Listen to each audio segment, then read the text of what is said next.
the listing side, it's really quite simple. Bode earns a 1% fee when you successfully sell. So we look after all the costs associated with getting live.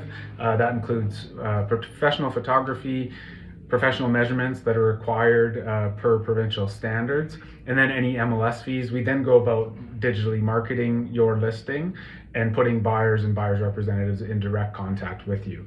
Now, on the buy side, what we have our sellers ask us a lot is, how do I work with represented buyers? And on that topic, you have full control. So as part of the listing flow process, and that may be where you're at right now in this situation, you actually get to choose what buy-side commission you offer. Now, this amount is always negotiable, but the most typical, so we just allow you to select the most typical, which is that 3.5, 1.5 commission. You can also choose a flat rate, or some of our sellers choose to offer 0 commission to a buy-side. So we'll leave this topic for another video, but the reason that the seller pays the buy agent, philosophically doesn't align with our views. The seller doesn't pay for the buy side home inspector, nor does the seller pay for the buyer's lawyer or any of those services. So why the seller pays for the buyer's agent is really an artifact of the way business used to be done that never changed.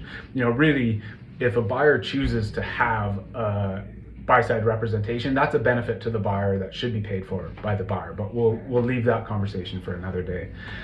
So if you choose to offer no commission, it's very likely that agents will potentially steer their buyers to listings where they're offered a higher percentage, and that's to be expected.